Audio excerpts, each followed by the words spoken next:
Bonsoir à tous, bienvenue sur Monaco Info pour une nouvelle édition du 19h dont voici les principaux titres. Avec la crise Covid, la formule télétravail est devenue un nouveau mode de fonctionnement de plus en plus répandu dans les entreprises. Pour les salariés, ce sont de nouvelles habitudes de travail. Certains y ont pris goût, d'autres ont vite déchanté. Idem du côté des employeurs.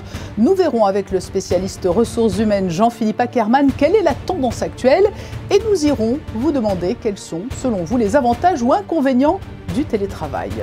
Le portrait d'une success story familiale, le laboratoire pharmaceutique Technipharma a été lancé en 1956 à Monaco. Il fait aujourd'hui référence dans son domaine.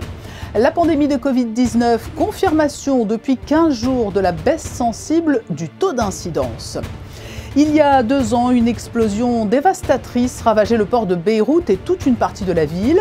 L'association monégasque Les Amis du Liban s'apprête à repartir sur place en mission demain pour aider les sinistrés.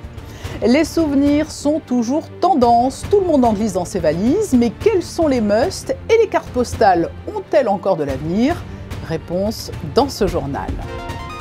Travailler chez soi, à distance, dans le confort de son lieu de résidence, c'est une pratique qui a pris un essor considérable avec le développement des nouvelles technologies et surtout en raison du confinement imposé par la crise Covid. Mais c'est une nouvelle organisation qui séduit tout autant qu'elle rebute. Nous sommes allés vous demander ce que vous pensiez du télétravail, quels étaient selon vous les avantages et inconvénients. Des propos recueillis par Christina Tomel et Lionel Bernardi. Les avantages, ils sont celui-là quand même de ne pas occuper beaucoup de place sur les bus, sur les trains, surtout en cette période. Inconvénients, il n'y en a pas beaucoup. Il faudrait juste que les gens qui sont en télétravail travaillent, quoi. Il ne faut pas que ça devienne on se repose, on travaille 10 minutes, on se repose 1 heure. Il faut faire le contraire. Les inconvénients, c'est qu'on se coupe totalement de toute relation sociale. Et les avantages, moi je travaille sur Monaco, j'habite à Nice. Les avantages, c'est le transport, le gain de temps dans les transports. Moi personnellement j'aime moins parce que je vois mes collègues, le contact avec eux est assez différent. Il est, comment on pourrait dire, il est même parfois inexistant. C'est pas parce qu'on passe par des applications comme Teams ou quoi que ce soit qui fait qu'on a un contact avec eux vraiment humain. Donc c'est beaucoup plus réduit. Moi je déteste le télétravail parce que je déteste ne pas avoir de monde. D'être enfermé à la maison du matin au soir, c'est pas possible. Je ne suis pas du tout pour le télétravail, donc parce qu'il faut vraiment être bien équipé chez soi, avoir des bureaux, mais non, moi c'est pas du tout mon truc, le télétravail. Moi personnellement, je n'y vois que des inconvénients, parce que ça mélanger vie personnelle et professionnelle, je trouve que c'est pas forcément une bonne idée. Donc transformer son chez-soi en bureau, pour moi, c'est assez nocif. Les avis sont donc parfaitement partagés, mais très concrètement, sur le terrain, dans le monde de l'entreprise, comment le télétravail est-il accueilli et vécu? Réponse avec un spécialiste des ressources humaines du groupe Grow Up Human Resources. Bonsoir Jean-Philippe Ackermann. Bonsoir, comment allez-vous? Très bien. La crise Covid a fait entrer le télétravail dans notre quotidien. C'était autant un changement de façon de travailler que d'habitude. Est-ce que les salariés y ont pris goût? Il faut savoir qu'en l'espace d'1 an, il y a eu plus de 11% de salariés qui sont rentrés en télétravail. On est aujourd'hui à plus de 44% d'entreprises qui sont en télétravail. Et ce qui est assez étonnant, c'est que, sans citer trop de chiffres non plus, c'est que dans les entreprises où il n'y a pas le télétravail, plus de 70% des salariés le souhaitent. Donc, il y a une véritable demande, une véritable appétence au télétravail. Et le télétravail n'altère pas la productivité du salarié qui peut forcément avoir plus de tentations ou d'éléments perturbateurs pour la concentration à domicile? C'est vrai, il a plus de tentations, mais il a aussi plus de liberté. Ça veut dire qu'il va gagner du temps de travail, du temps de trajet. On voit bien, par exemple, à Monaco, moi j'habite Menton.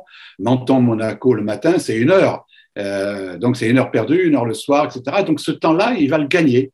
Et il va le gagner en productivité, il va le gagner en travail, il va le gagner en liberté.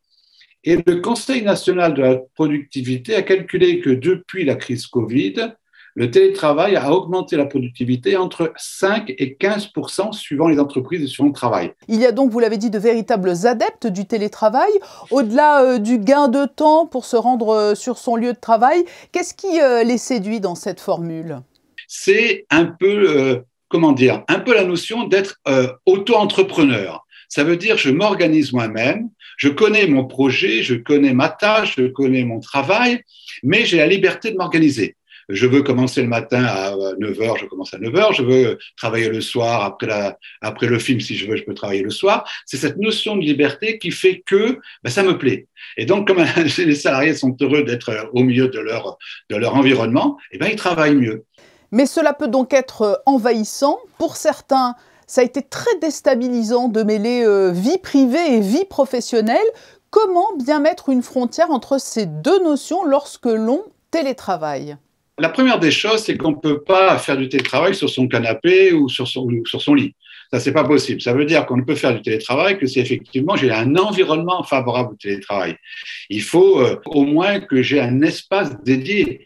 Ça peut être une pièce, ça peut être un espace dans le séjour, et il faut que je sois complètement isolé. C'est-à-dire que je ne peux pas avoir les enfants à côté, je ne peux pas avoir mon conjoint à côté, sauf si ce conjoint est télétravail, mais il faut que j'ai vraiment un niveau isolé. Et puis, il faut que je m'organise comme au travail.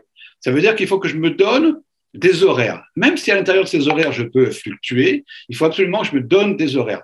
Et puis, effectivement, là, je parle de l'organisation en interne, et après, il y a aussi une organisation en externe, et il faut effectivement que les personnes aient de bons outils et que l'entreprise fournisse ces bons outils de travail. Du point de vue des employeurs, le télétravail semble tout de même un peu moins être apprécié que du côté des salariés. Est-ce que c'est vrai? J'ai remarqué ça. Ça veut dire qu'en fait, l'analyse que je fais, c'est qu'on a toujours eu un management très vertical, en fait, très descendant. Et là, ça veut dire que j'ai plus la notion de, entre guillemets, de surveillance. J'ai une notion de confiance.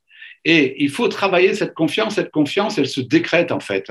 Ça veut dire que vous êtes quelqu'un de compétent, vous êtes quelqu'un d'adulte, vous savez gérer votre famille, vous savez gérer votre temps libre, je vais vous laisser gérer votre travail. Moi, je pense que la crise Covid a révélé deux tendances, c'est-à-dire qu'il y a la tendance des chefs d'entreprise qui ont pensé que ce n'était qu'une parenthèse, et que je recommence après ce que je faisais avant. Mais pour les salariés, ça n'a pas été une parenthèse, ça a été un changement radical de mode de vie, à savoir que le travail ne devient qu'un moyen à la vie, alors que souvent le travail était la finalité de la vie. Mais l'esprit de groupe et d'appartenance à une équipe et une entreprise, est-ce que tout cela, ce n'est pas menacé par le télétravail? On va travailler sur le cadre de référence. Le cadre de référence, quelle est la mission de l'entreprise? Quel est le pourquoi de l'entreprise? Quelle est la vision de l'entreprise? Quelles sont les valeurs de l'entreprise qui font que je crée le groupe, je crée l'esprit groupe? Et puis, on va gagner du temps. On va gagner du temps, on va gagner de la productivité. Mais c'est bien aussi que ce temps et cette productivité, elle soit redonnée, par exemple, par les team building.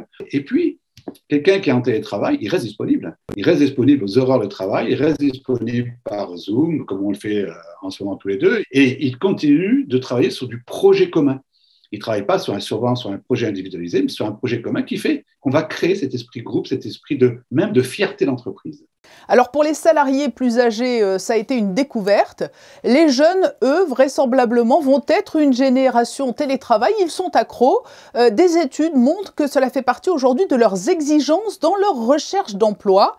Comment peut-on expliquer ce phénomène? On va l'expliquer peut-être par l'esprit de liberté.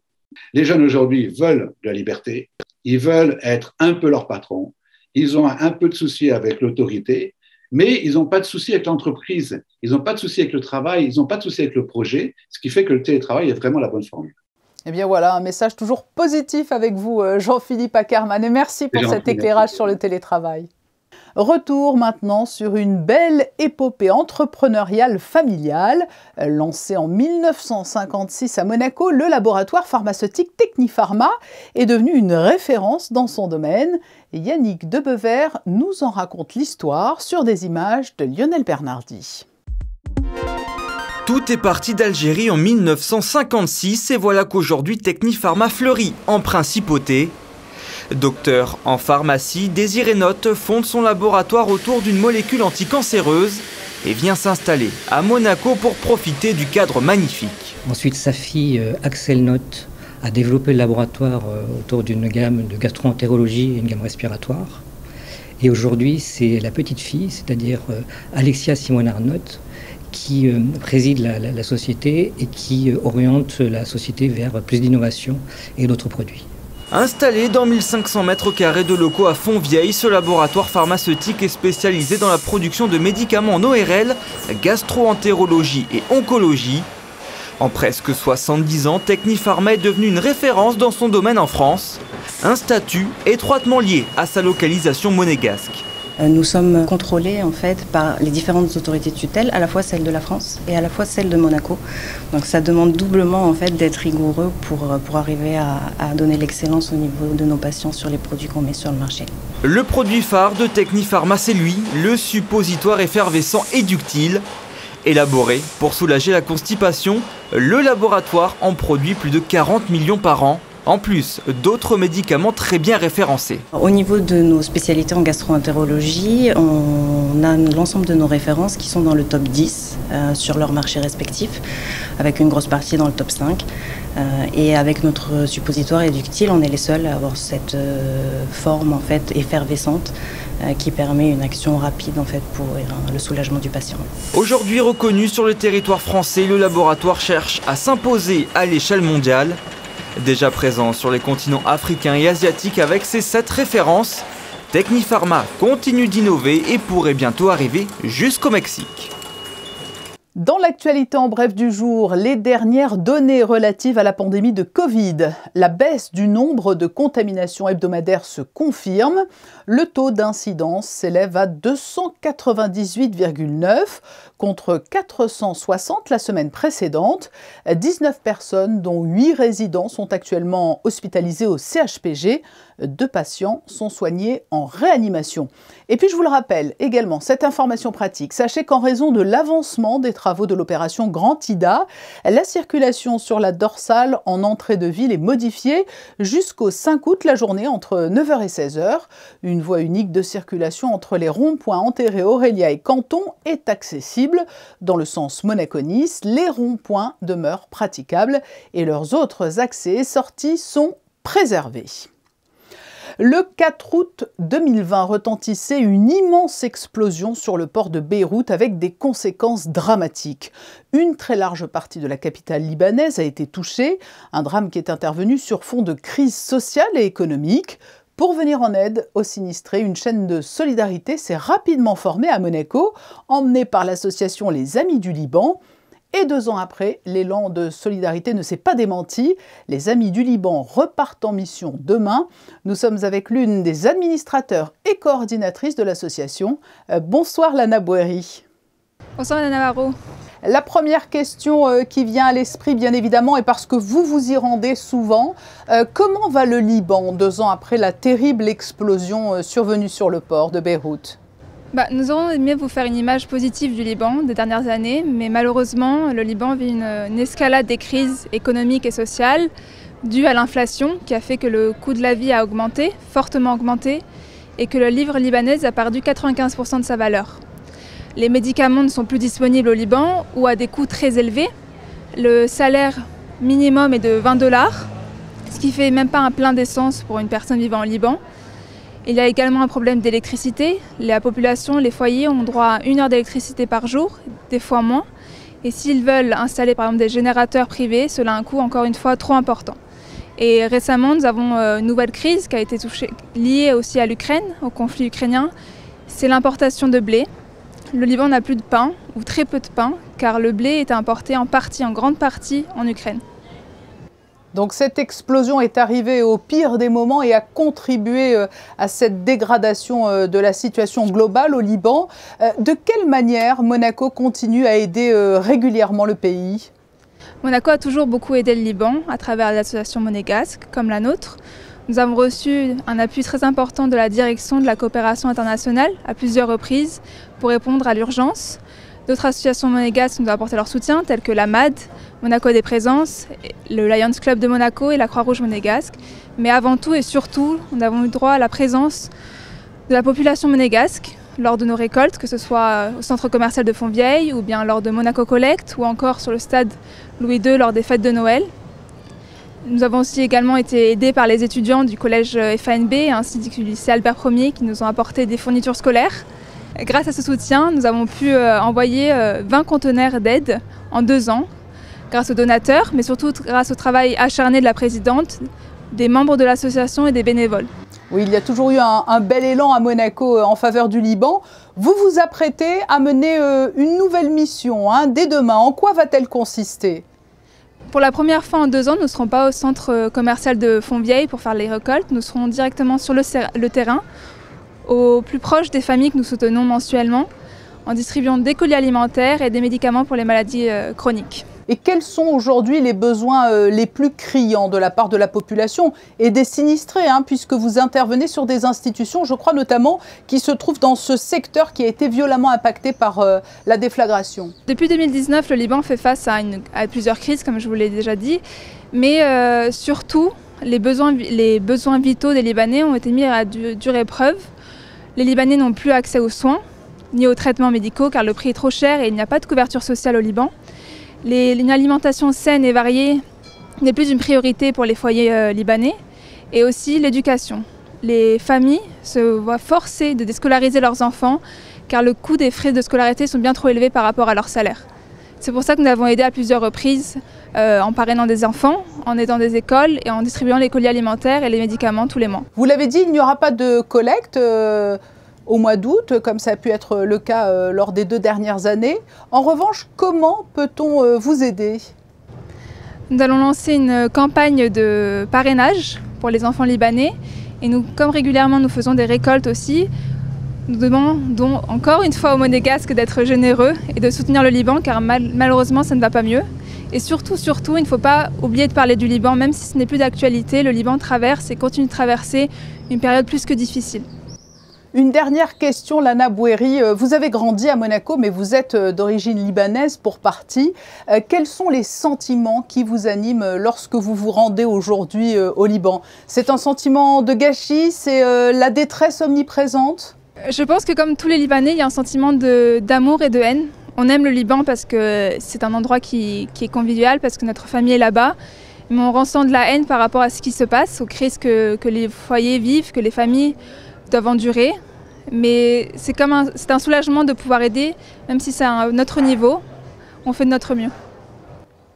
Merci pour ce témoignage, Lana Bouheri. Et je rappelle donc que l'association Les Amis du Liban repart sur le terrain dès demain pour aller aider la population sinistrée. Merci Patricia. La région est particulièrement fréquentée en cet été 2022. Nous serons d'ailleurs demain avec la directrice adjointe du tourisme et des congrès, Sandrine Camia, qui nous révélera les chiffres du mois de juillet. Pour tous les touristes, avant de quitter Monaco, le passage incontournable, c'est le magasin de souvenirs. Pour partager un peu de ses vacances avec ses proches, Alexandra Pani et Jean-Alexandre Dordet sont allés découvrir quels étaient les produits les plus demandés cet été. Prolonger le plaisir des vacances et garder en mémoire ces belles journées d'été. Chaque année, de nombreux touristes choisissent la Principauté comme destination pour leurs vacances et une partie de leur budget est consacrée aux cadeaux à ramener à ses proches. Les ruelles du Rocher sont connues pour abriter grand nombre de magasins souvenirs, casquettes et t-shirts Monaco, des torchons ou encore des mugs. La liste d'articles à ramener dans sa valise est longue, mais certains sont indétrônables. J'aime bien ramener des petits magnettes, des petits porte-clés, c'est des petits cadeaux sympas qu'on peut faire à tout le monde. Et puis ça rentre dans la valise, ça prend pas de place. I usually buy hats. I bought one today. And I also like to take shot glasses. That's from everywhere we go, we always buy shot glasses. Selon les âges ou les cultures, les produits recherchés ne sont pas les mêmes, mais le côté pratique l'emporte souvent. Ça va être surtout les cartes postales et les magnettes, forcément. C'est le plus simple et c'est plus petit aussi à emporter pour ceux qui sont en avion ou même... tout simplement qu'ils n'ont pas de gros bagages. On a toujours des nouveautés. Donc on essaye dans tous les cas de se moderniser petit à petit aussi. Mais non, on reste quand même dans le classique pour que ça plaise aussi à tout le monde. Le classique, une valeur sûre, mais si la plupart de ces articles viennent d'Asie, la tendance aujourd'hui s'appuie sur la consommation locale et l'artisanat. Alors pour vos prochains achats, pensez aussi aux boutiques de produits locaux, biscuits ou boissons typiques de la région, un souvenir à partager qui fera plaisir à tout le monde. Cela a été pendant longtemps le souvenir en tête des ventes. La carte postale est-elle toujours prisée? Alexandra vous a également demandé si vous mainteniez cette tradition. On continue à en acheter, on continue à en envoyer et c'est indispensable. Et ça nous fait plaisir d'écrire et d'envoyer notre ressenti, quoi. Les personnes sont surprises quelquefois parce qu'on a l'impression d'être dans un autre temps, mais on persiste. Et c'est important. Ça fait toujours plaisir, hein. Oui, on en envoie aussi à la famille, les papis, mamies et tout ça. J'adore écrire déjà. Les cartes postales, c'est quelque chose qui reste et ça me rappelle mon enfance. Et les enfants, ils adorent aussi envoyer à leur père, à leur tante. Quand on est en vacances, ils voyagent un petit peu avec nous. On le fait surtout envoyer aux enfants pour les grands-parents. Nous-mêmes, on ne le fait pas trop, mais surtout pour les enfants. Ouais. Voilà. Comment vous les choisissez alors? C'est eux qui choisissent en général. Bon, un paysage en général pour faire voir un petit peu aux grands-parents surtout où on est allé. Donc c'est eux qui choisissent souvent. Qu'est-ce que tu veux voir sur les dessins? Qu'est-ce que tu veux que tes grands-parents voient sur les dessins? La mer, des bateaux. J'aime bien recevoir et je ne sais pas en envoyer. On va sûrement en écrire aux petits frères. Et alors soit on en achète, soit parfois on utilise, il y a une appli aussi qui permet d'envoyer, Feedzer. On prend des photos, ça les colle en carte postale, on fait soi-même sa carte postale et puis en fait ça envoie tout seul. Mais on le fait encore, oui. Et bien voilà donc, la carte postale ne semble pas prête de disparaître, d'autant plus si l'innovation se mêle à la tradition. C'est aussi une tradition, et il est précieux de les consulter en période de congé. Les prévisions météo, à quel temps doit-on s'attendre demain, Chrisinda Thomel? Demain, le temps se partagera entre le gris et le bleu, par instants de beaux moments ensoleillés et par d'autres de longs passages nuageux, notamment dans la matinée. Du côté des températures, comptez 25 degrés pour les minimales et 32 pour les maximales. L'eau de mer sera chaude également, elle sera à 28 degrés. Le soleil se lèvera à 6h19 et se couchera à 20h53. Demain, nous fêterons les Lydie. Une très belle fête au Lydie et plus particulièrement à Lydie Calvas-Blanchon qui a fêté hier ses 20 ans de maison. Nous évoquions dans ce journal la douce période estivale. Demain à 19h, nous vous expliquerons comment s'effectue le contrôle de la qualité des eaux de baignade et nous serons avec le directeur de l'environnement Valérie Davenet. Je vous souhaite à tous une très belle soirée sur Monaco et pour tous nos téléspectateurs hors les frontières qui nous suivent via l'application Monaco Info ou nos réseaux sociaux. À demain, 19h.